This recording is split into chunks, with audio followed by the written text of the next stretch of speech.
Stefan Sagmeister. Born in Austria, Stefan Sagmeister is one of the biggest graphic designers in the world today, known for turning graphic design into something deeply human and unforgettable. Early in his career, after working as a creative director in Hong Kong, he moved to New York and joined Tibor Kalman's legendary studio. That same year, he opened his own design studio and soon became widely known in the design world, especially through iconic album arts for artists such as the Rolling Stones, David Byrne, Jay-Z, Lou Reed, and many more. His designs have won 2 Grammy Awards, one for Talking Heads, Once in a Lifetime, and another one for the album art of Everything That Happens Will Happen Today. But throughout his career, Sagmeister has moved fluidly between disciplines, from art and design exhibitions around the world to creating the Happy Film and delivering talks globally, all driven by a desire to leave a positive impact on the world through the lens of a designer and an artist. This is Two Talks with Stefan Sagmeister. First of all, I would like to say it's a pleasure and honor for us into the studio to have you here. Welcome.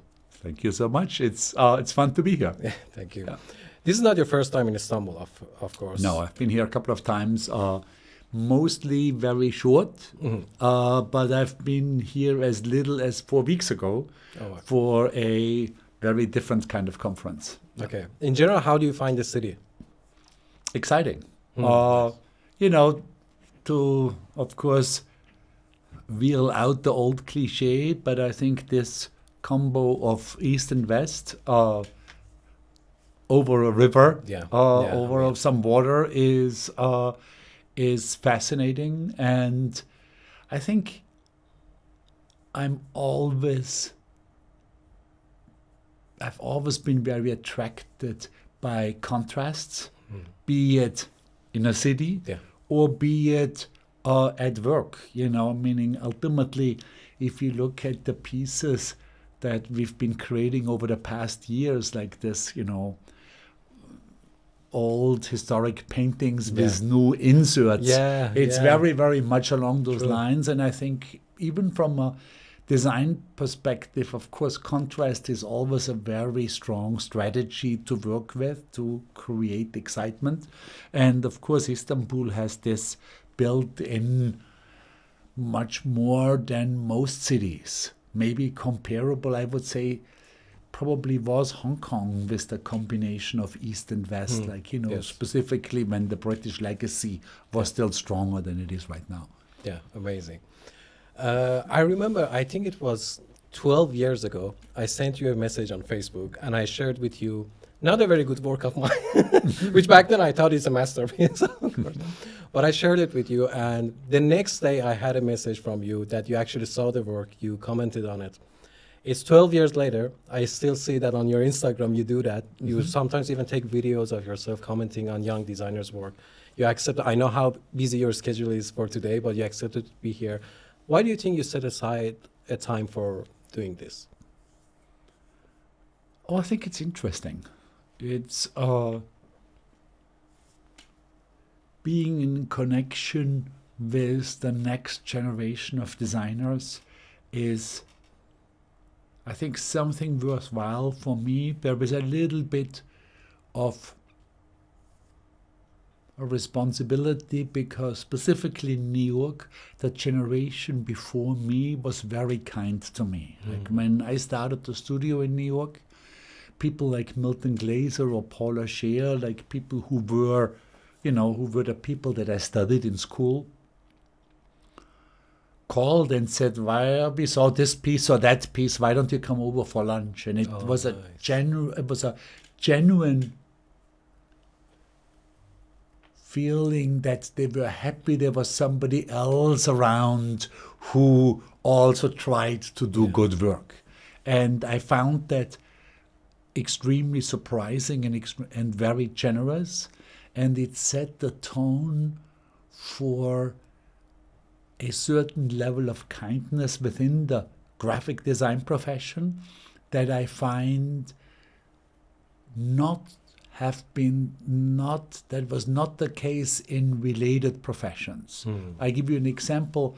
When I talked here 4 weeks ago, I met these fantastic photographers who I was a fan with for a very long time, and world class, highest end, both in fashion and in art. And I talked, like, while we were at breakfast, and they were talking right after breakfast, it became clear to me that it was their first time that they talked. Oh. And I was like, I must have done 1,000 talks in my life, because the graphic design profession just is that way where people like to get together. Yeah, the workshops and stuff like that, yeah. Change opinions, change work. It's just, that's so established. And it's still kind of interesting to me that this is not the case in photography or in fine art. Or, Jeff Koons was there, and he spoke before, but nowhere close to the amount that I'm doing and meeting other people. And I think that makes the profession lively. Yeah. And, who wouldn't want to work in a kind of profession than in a shitty profession? When it comes with things like, when I tell fashion designers that I can easily call up a competing design company and ask, where did you have this programmed, or what material did you use there, or who printed this? I can count 99 out of 100 times that I will get an answer for that. And apparently that's not done in fashion at all. Like, it would be unthinkable that it's trade secrets that you would not give out to another fashion designer or so. So I'm glad it's that way. That's amazing. I've been on the recipient part of it. It's amazing to see your name in the messages. It was amazing. And in the beginning years of your career, before coming to New York, you actually worked in a big agency in Hong Kong. And you experienced that, which is interesting for me because I think your approach to design is very unique. It's human, it's you. But in a global advertising agency, how was it to get the works actually get to the execution from thinking like an idea? Well, it was interesting. I was young. I wanted to make money because at that point, I think I was 28. I still got a little bit of money from my dad, and I felt this had to stop. Like, this was just ridiculous. It was getting ridiculous. And, he didn't pay my life at that point, but I was still sort of like getting some support, and I just thought, this has to be done. So I very consciously took on a quote-unquote money job, and it was interesting in the way that Hong Kong at the time was unbelievably fast moving, and you could move up very quickly within the agency. This was my first real job out of school, and I was a creative director in weeks. It was Hong Kong. It was just sort of like you could, if you were there and you said, I can do that, and you raised your hand, you could go do it. You got it, yeah. And so that was exciting. At the same time, it allowed me to try out many, many things. I started a design group for that agency. I ultimately changed over into the agency proper as a creative director. So I now say it was a fantastic time to learn about all the things I never wanted to do again very quickly. That's very true. Yeah, because I have the same experience.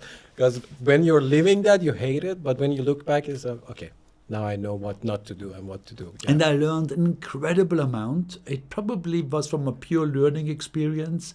I don't think I've had, within my profession, 2 years of such intensive learning. I think when I got the job, I had showed off a little bit more of what I could do than what I could actually do, so that I also had to catch up on a good amount of things. But because it was so busy and we worked so hard there, literally 16 hours, including weekends for long stretches of time, 16 daily hours, that I had no time to spend the money that they paid me. So when I came back to New York, I was basically able to buy the studio that I wanted to work in. Amazing. Which then opened this incredible door that I could run the studio, specifically in the beginning of the studio, for very little, for a very low monthly expenditure, which allowed us to take on jobs mostly by how much we wanted to do them and not by how much they paid, which was an incredible advantage. And was it then that you worked with Tibor Kalman before studio? Or? I just worked coming back from Tibor basically brought me back from Hong Kong. Like when he made an offer, I worked for 6 months at M&M Company and then opened my own. Just if I have a time machine, I would go back to the time to see you and Tibor Kalman in the same studio working together. But it was interesting because M&M Company was my favorite studio. Tibor sort of brought me in to run M&M Company, and I came there to do that. But it didn't really happen. I think Tibor didn't really know how to let me run it, and I didn't know how to make him let me run it. So I really was there working kind of like as another senior designer, which after having run a studio in Hong Kong for 2 years and making all the decisions on which client should we work on, who should I hire, doing all that, going back to becoming kind of a senior designer wasn't that exciting for me. So when Tibor decided to move to Rome to do Colors Magazine full time, I was actually excited about it, because that really meant that, okay, I have to open my own, because going from my favorite design company to the second favorite didn't seem exciting. And I sort of felt that's what I had to do, but I probably would have stayed 2 years at M&M Company just because you do. So this accelerated the whole thing, and it was the best thing that could happen to me. And then you opened your studio. The reason I asked about this time in your career is that a lot of designers who are watching this, they are right now working in a studio. Above them, there's an art director, and above that, there's a creative director, and then you have the guidelines from the client, from the studios itself.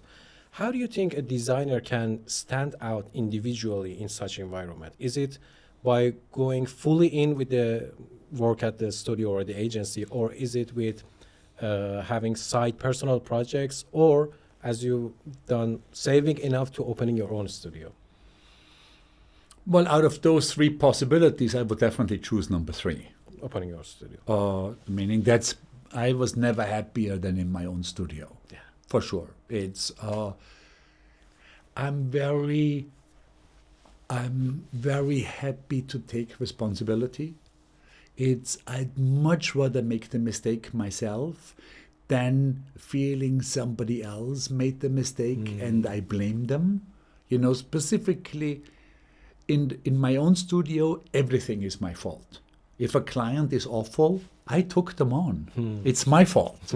And I much rather am in that position than, let's say, in Hong Kong, where I felt we should have never taken this business in the first place. It's stupid. It doesn't pay well. It only allows for bad work. But since it wasn't my decision, I couldn't really do something about it, and sort of in the morning, under the shower, hated somebody for it. Stupidly. Yeah, out of no reason, you start hating people that you didn't know. Exactly. So I'm like, I think I'm much happier in my own studio where everything is my decision, but also my fault. And right now, for example, in New York, does it still work with opening the new studio? Is it still a sustainable something that is possible to do? Oh, for sure. Oh, amazing. I'm sure would be the same in Istanbul, no? Yes. Yeah, meaning I think that from a business perspective, a graphic design business is one of the easiest businesses to do because it needs almost no no capital investment. I mean, it needs a computer Yeah. that you ultimately can do from your bedroom. Yeah. It doesn't even need a printer anymore. It doesn't. I mean, it's literally a MacBook Pro Yeah, is ultimately. That's how I do it without So, even being there. It's one of the easiest business to open. Yeah. I think even from a client perspective, I say I had the advantage of having two brothers who were older than me, who were both businessmen. Yeah. And one of my brothers, when I opened the studio, came to New York on a holiday trip, and we went for breakfast, and he made a very good point that he said that he knew that I had saved money in Hong Kong. And he said the easiest way for you to lose all that money is by running an unsuccessful small business. The money will last you longer if you sit on a beach and drink margaritas. A small business that is not run well will make you get rid of that money faster. Yeah. And so that scared me properly. But he also said that he actually went to business school, and he said basically nothing that he needed to run his business, he learned in business school. Like it's all common sense. And ultimately, you need two little systems. You need a little system that shows you how much money do you need for the business to work. Yeah. And with that, how many clients do you need and how much they should pay for? And then you need to create a list of where these clients should come from. And then you need a list of how much money, like how do you spend? Yeah. And then you need to figure out how to make more money coming in than you spend. But it's literally common sense. And I find that the same is very, very much true for our clients. So if a client comes to us and they want this to be done, the major ingredients that makes that process and specifically the project successful is common sense. I would say the reason I invited Jessica to become partner when we were Sagmeister and Inc. for 8 years, Sagmeister and Walsh for 8 years, was that Jessica obviously was a very, very talented designer, but I would say her major contribution, well, what made her stand out above many other designers was common sense. That she had this understanding of what the client needed, how to translate that into a design that will work. So I can only repeat, it's an easy business. Yeah. It really is. It's many of our clients, I would almost say all of our clients that we've ever had when we still did commercial work. I'm not doing commercial work right now, but when we still did commercial work, I would say almost all of their businesses were more complex and more difficult to set up than our own. Yeah. It's much more difficult to create the product and make that product successful. Much more difficult. And you see it that so many of the design houses, when they create a product, it fails. Because they're not good enough. Yes. Yeah. The difficulty of actually making it produced, it's nothing compared to what you actually do for, advertising it. Yes. And what about designers, for example, throughout the years that maybe with a focus on now, what kind of designers and artists you want to hire in your studio? What do you see, for example, in their portfolio or in their personality that makes you think, okay, this is the right candidate? I mean, right now it's totally different because we don't really do client work. All the work is is created within the studio, and the people I hire have very different talents. There's not a single graphic designer that is part of the Yeah, team. I mean, being just a graphic designer, I think is fading away. You have to know this and that a little bit. But it's fading in our studio. I'm not sure if it's fading in general. But in our studio, meaning we have a painter, a restorer, and somebody who kind of runs the studio, who is a jack of all trades, but very much more in the world of woodworking and CNC and that world rather than in graphics. Yeah. But before that, when we did commercial work, I would say I looked for good ideas, well executed.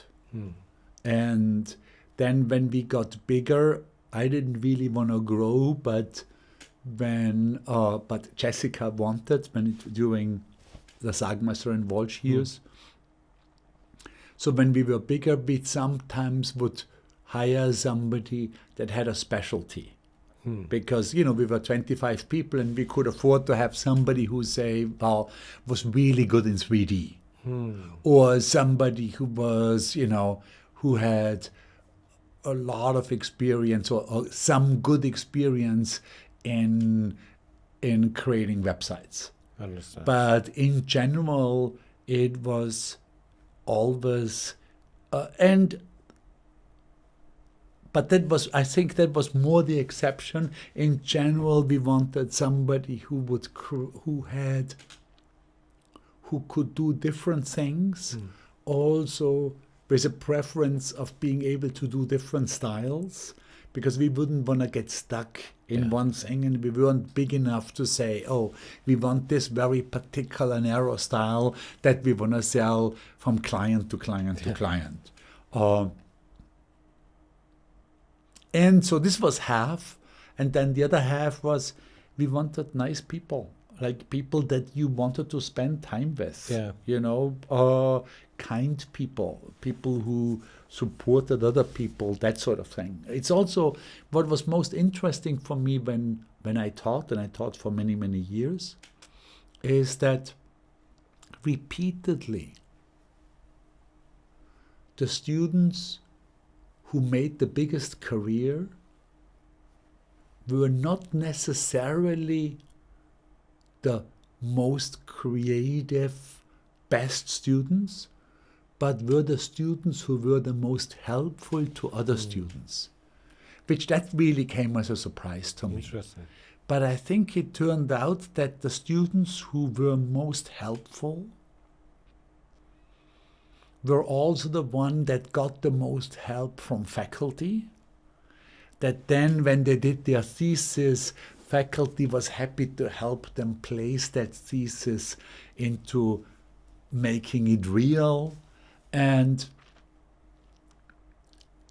I feel that everybody wanted to have them around, which really is ultimately then very helpful to them, even though I don't think that was the strategy. Yeah. I mean, I remember I was in high school in Tehran, in Iran, studying graphic design in high school. And in high school, what we were shown to is mostly about the structures and like the foundation of graphic design, like the beginnings, the basics.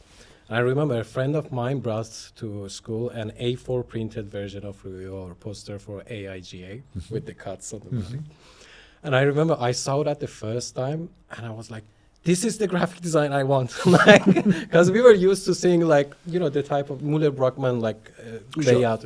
It's nice, you have to know, but sometimes it feels like you're doing your taxes. But then I saw your poster and then I started following your work and it just, it made me feel in love with graphic design much more than before. And I know you've probably told this story thousands of times, but I'm asking for the 15-year-old me. How did that idea come true, and also how much did it hurt to make the poster? So it hurt much more than I had counted, because being a planner, I had done a little section on my arm before, and that was definitely doable.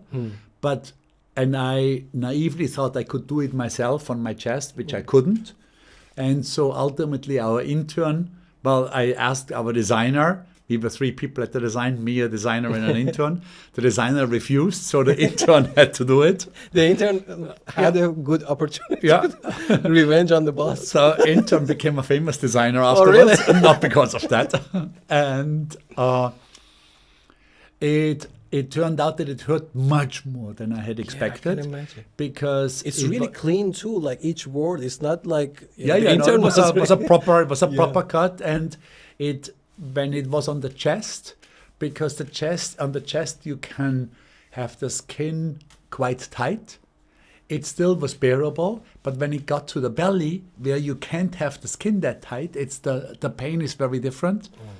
So it actually was much more painful than I had counted. It also was that there was a deadline in a couple of days, and the choice was either to bite my lip and endure the pain, or having to come up with a new idea. That's much more hurtful. Exactly, it really was. It really was. It was like You with all the blood. yeah, And exactly. I don't want to think. That's something. So I thought I still have the pain, but then I also have to come up with a new idea. That just was the worst choice. And it ultimately healed surprisingly quickly. So I think by 3 or 4 months later, it turned out that I had very good healing skin. So I think by that summer, it was gone. But then strangely came back when I went into the sun, when I tanned on the beach. It somehow A layout is appearing. As a white outline type. So because I had paper sponsors in my crotch, whoever paid for the paper, that all came back on the beach. Seeing you on the beach that day, this guy has a sponsor on his skin. Exactly. I mean, you always take this extra step to make a design more you. It's not just, obviously you can make a design in a way that the client is happy, it's trendy, it sells, but you actually bring something about yourself, your human touch into the project. And I can imagine it can be exhausting sometimes in order to make the client actually understand that side, to a mutual understanding. Do you think that's something that just comes as the process of the work, or is this something that everyone who is doing these projects, they should think about it and bring it into the project? Well, in my case, it was very deliberate. I, of course, grew up with exactly what you had just mentioned, like, Müller-Brockmann kind of Swiss modernism, being Austrian, or I was born 3 miles from the Swiss border. This, of course, was a major influence, and this was very much sort of what we were surrounded by. Then specifically when I opened the studio in New York, that kind of language had evolved into the corporate landscape. So basically, the way corporate America spoke was through clean modernism. It's easier to do, Big piece of Helvetica, White a space. bleeding photo, white space, a bleeding photo, nicely done, carefully composed. Yeah. That was sort of the situation. This is how corporate America spoke. And I very, very much wanted to fight this. For one thing, because you were surrounded by it. It was the vanilla. Every corporation talked like this. But I also felt that this original idea from modernism in the 20s, to speak like machines, it was the machine for living as an apartment, but also for sitting. It was the sitting machine. Yeah. It was these ideas that were very valid in 1920. By the 1980s and 90s have become stale and boring and kind of and I would say stupid, because by then corporations already became machine-like. Yeah. So for them to speak machine-like, that, meaning you still see it now, that every logo, even when it was hand-drawn, tried to look like it was made by a machine, was just idiotic, really, because who wanted to be talked by at that point by a machine. In the 20s, this was interesting because you had to get rid of all that firlefanz from the 19th century. By 1980, 90, this became stupid. Yeah. And it became much more interesting to be talked to by a human being, by a person. In some instances, when the content was myself, like a poster of one of my lectures or a book cover that was about things I've learned in my life, it became clear that it became very personal because it was almost like a product shot then in some ways. Yeah. But even when we talked on behalf of a client, I think it was worthwhile to create designs that clearly represented that they were made by a human being, as opposed to an answering machine or a design machine or so. So that by itself also had a limited time of being because it became very trendy to be very human, you know, and by the time IBM did campaigns that were all in Quizzily handwriting, that kind of had lost its strengths and uniqueness, and we had to do different things. By now, I think that's gone again, and for the first time in a very long time, like in the exhibition that we have right now in Mexico, I wrote not all, but some of the information in handwriting onto the walls again, because I've noticed that it works. Yeah. Like it's literally a big portion of that comes out of a desire for functionality. In the exhibitions, I've tried out everything in the meantime. We've tried no information, or the information only at the entry in laminated sheets, but no information at the pieces. I've tried QR codes, I've tried typeset labels, and I found now that handwritten information, specifically the important information handwritten, like the title and a little explanation, and then very small typeset data that I found works the best when I observe people in the exhibition and how they consume the pieces. Hey everyone, Sajjad here. First of all, thank you for listening to the podcast. I wanted to quickly let you know about our merch drops. Right now, I'm wearing one of our designs, which I really like, which is about when designers end up doing everything, from design to copy to video and even social media. Our merch store is full of cool designs, specially made for graphic designers to wear. So make sure you check out our merch store. Also, our website is up.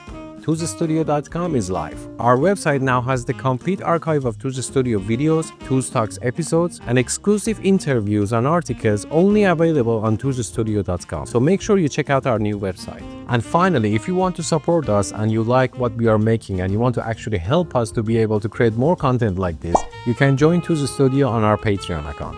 You can also get discounts on our merch by joining our Patreon account. Now back to the episode. It feels like it's coming from you, like when you look at that handwritten compared to the like the clean text. Which of course it does. So it's not a lie like in IBM's case where they try to be human even though they are advertising computers.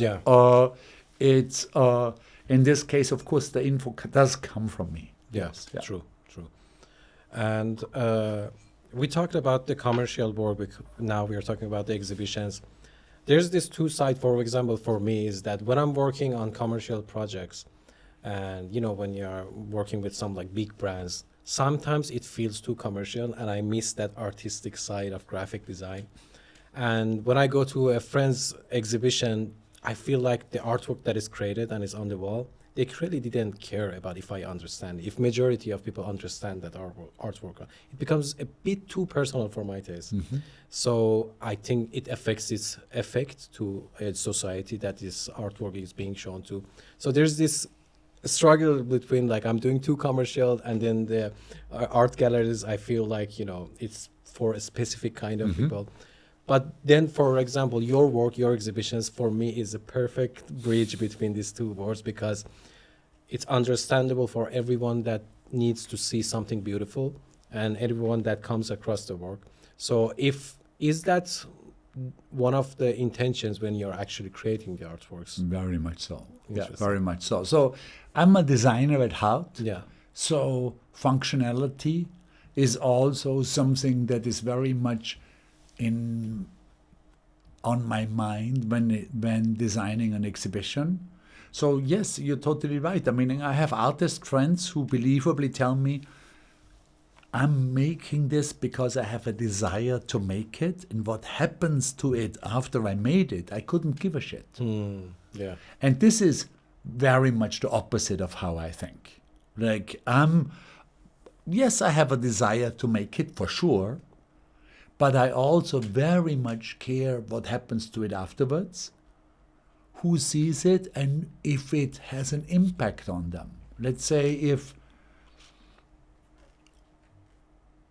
even I just, a couple of hours ago did a talk in front of hundreds of people, and I have a mechanism built into the talk where I ask people something in the beginning and something at the end to figure out if what I said in between had an impact on them. Because I care about it. Yeah. And it's the same with exhibitions. Like, there's definitely a new exhibition that I'm planning that has that mechanism built in. Like, basically you choose how to get into the exhibition, and according to optimism or pessimism, and you choose how to exit, and we'll measure it, and we see if the exhibition changed some people from pessimists to optimists, or if it didn't.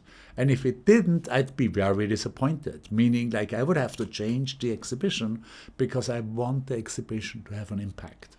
And so, which is also a reason why I call it a design exhibition. There's a couple of other reasons, as opposed to an art exhibition, because I have this kind of functionality built in.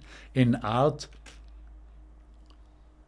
well, there is. It's also like I want some sort of clarity.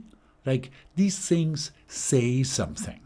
Now, I'm still fine with you interpreting it differently, but there is a very clear thing that these pieces say. Yeah. And I think this is sort of more poo-pooed upon in the art world. Like, the art world wants pieces to be open-ended and have many, many different possibilities of interpretation. It's about the question, not the... Sometimes I feel that's also laziness, exactly. It's like, okay, you can take away from whatever you want. Exactly, yeah. So I think there is a certain amount of laziness built in, and sometimes I think it's genuine, that desire that you're not prescribing what the viewer should think. And I also see that this freedom of functionality can have real value. I think that I'm too much of a designer to really demand that freedom of functionality. And I still have a love for a large audience, or at least also in my own experience, it's so much more difficult to do something good for a large audience than for a small niche audience. Like, even in our commercial work, it was much more difficult to design something good for a band like the Stones that has a fan base that goes from 8 years to 80 and is worldwide from different cultures than it is for, I don't know, a speed metal band where I'm friends with the singer and I know the audience is very particular and very clear. And I think like that about other people's work. It's, I think, maybe the most difficult thing to create right now in the world of, let's say, in the creative world, would be a large budget film. To make a large budget film that's actually good, where you have hundreds of people having an opinion about, and where your talents have to be as widespread as knowing about money raising to makeup to lenses. Yeah, all of it. I don't think that there is a more difficult job out there right now. Yeah. And also, is this the reason, the love for the audience that you mentioned, is this the reason that your recent projects, for example, the Happy Project, Now is Better, it has a mission behind it that it is for a better world? It is to make it impact on a general scene of the understanding of the life in a more positive way. Yeah, absolutely. I think that as a designer, I think all of us want to do something that's interesting, Yeah. and ultimately that has impact. And, I decided to do more in the non-commercial world simply because I felt I've done my work in the commercial work. I've done in the commercial world. I've done enough of it in the similar way that after some years, I felt I've done my work in the album cover world. Yeah. Not because I felt album covers were stupid. I didn't. I still think it's fantastic. I still think it's a very interesting design challenge to translate something as emotional and non-visual as music into something that's visual. very visual, Yeah, exactly. and can still be filled with the emotionality from the music. I think it's a great job. Yeah. But I felt I've done enough. Cover number 50 wasn't quite as interesting as cover number 1, and moved on because I was aware that there are so many other interesting things out there. Yeah. And in a similar way, I still find commercial design interesting. And I love it if something is designed well. I love it even better if it's a big commercial entity. I can get a big kick out of, I don't know, like a truck that's a Coca-Cola truck that's really well designed. Yeah. Because yeah. I know that this has real impact on Yeah. the visual culture of the world. And if somebody did that and put a lot of love and attention into it, it probably has much bigger impact than somebody who puts a painting into a museum. Yeah. So I still love that, but I felt I've done my share of that and wanted to move on, and but still be within the design world. It's actually very beautiful because sometimes it feels scary when I think about it. Like, for example, I'm doing this type of design, but there's also this thing that I want to do, and you feel lost and like, would I make it to do all of these things in my life? But you actually put the time aside and you actually tried it, and the result is just keep getting better. Well, I think that there is a fantastic advantage within the design profession that it's just so big. Yeah. So you can do anything from a website, a postage stamp, a chair, a film, and still call yourself a designer. Yeah. Now, designing a postage stamp and creating a film are really two different professions. There's a big span in between those two things, but you can try your luck on both, Yeah. and still be within the world of design. And specifically for somebody like myself who has a tendency to get bored easily, this is just a fantastic advantage. Yeah. That I don't think that many professions can really offer. Yeah. And of course now, also because design tends to be, or that much of the innovation in design tends to follow innovation and technology, and because we had incredible technology innovations within our lifetime, meaning I probably was the last generation of students who still learned everything completely manually. So I had huge changes going on within my last 40 years of working, and they're continuing. And so I think that, of course, makes it very spicy and interesting too. True. And sabbaticals. Every 7 years, I think you Correct, take sabbaticals. And I think the latest one ended much recently. Yeah, like it's we now are in the beginning of November, and the latest one ended on October 1st. Oh, okay. So I'm just Much back, recent. basically. Yeah. I'm back from this last sabbatical since 5 weeks. Interesting. And actually, your latest sabbaticals actually was good for me too, because we were supposed to have this interview with a video call from long distance. And because of the sabbatical, you said, let's talk later after the sabbatical. Yeah. And now we are sitting here face to face. But you mentioned in the past that some of the biggest ideas that you've had came to you during the sabbaticals. I wanted to ask you about the importance of that. Is that something that you suggest for other creatives, that if they have the possibility of making this, breathing space between the works, to do so? And also, is there anything coming up from the last sabbaticals? Any ideas, interesting ones? So I would say yes and yes. Interesting. When I was asked in the past, would you recommend it for other people? I was always a little bit queasy because I wasn't quite sure, is that something that would work for everybody? Do people need my advice? And then during the second sabbatical, I did a talk at TED about the sabbatical.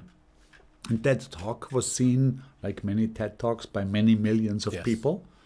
And so when I'm now back at a conference, very often somebody comes up to me and said, "Oh, I saw your TED Talk, and I did a sabbatical." Then, of course, my next question is, so how was it? And everybody had glossy eyes when they talked about that sabbatical. Wow. And the term "best thing I've ever done in my life" was almost mentioned by everybody. Wow. So, and the people that I talked to came from all sorts of different backgrounds. People with families, people, single people, rich people, poor people, people who worked for large corporations, people who ran their own studio. So it seems to work for a whole bunch of people. What they all had in common was, just like myself, it's very scary, the first one. Yeah. And I have just lived through it, because my last sabbatical was the first of mine sabbatical. I've done 4 that I did with a partner, and it was her first sabbatical. Oh, interesting. And she was scared shitless. To the point she told me now, I didn't know that, she didn't tell me at the beginning, for the first 6 weeks she had nightmares about never going to get a job again. What did she do? She gave up this fantastic tech job that paid a lot. Now going to do, porcelain in Mexico, unpaid. Exactly. Seemed like it was a big step. Yeah. And I think that big step, I think all of the people that I talked to, and there were over 100, had in common. The second sabbatical already was very easy, because then I had the experience from the first, and specifically the experience that all my fears that I had, in my case, was we're going to be forgotten as a studio, it will look unprofessional, all our clients will leave us and never come back. And it turned out that those fears were in my head. Clients did come back. People did not think it was unprofessional. We were not forgotten. In fact, at the time, we got much more press for going on sabbatical than we ever gotten for working, because it was, during the first internet boom, and me closing the studio was just a small sensation for the design press, because everybody else was busy shuffling money. So it got so much press that one of my colleagues took me aside and said, "So I know this was just a marketing gimmick. What did you really do?" You were hiding and working. Exactly. Yeah. Like he literally thought this was a PR stunt. No.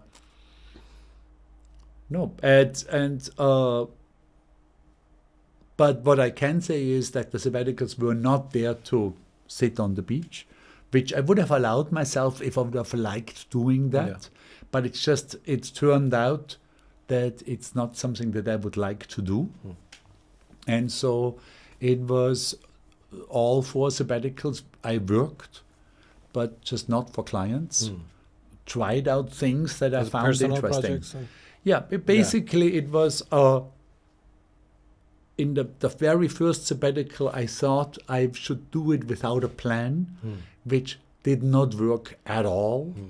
And then I made a very tight plan out of frustration, basically making a list of things I'm interested in. I know about your list. Exactly. yeah, from the movie itself. Too. Yeah. And then dividing, assigning hourly, weekly hours for important things 5 hours, for less important things 1 hour, and making a kind of a plan like in kindergarten or like in grade school, you know. Yeah. Monday, 8 to 2, this thing, 2 to 3, this thing, that sort of thing. Yeah. And I found that after 2 or 3 months in the sabbatical, I could forget the list, because then so many projects were running that I didn't need the list anymore. Same thing here. I had a list. The list in this case became very much shorter because I had a pretty concrete idea of what I wanted to do. And the main idea I wanted to do was to keep the subject of long-term thinking, but expand it into other manifestations, meaning like to try out different things, because until then I had as techniques mostly used historic paintings with inserts, Yes. and we had done lenticulars, and we had done embroideries. Yeah. And I wanted to see what other techniques I could use to ultimately communicate the same message, which is, if you look at the world from the long term, everything looks great. If you look at it from the short term, everything looks shitty. Yeah. Let's look at it from the long term. And that really also again worked out, meaning like I now have a finished presentation that is definitely slick enough to show it to museums.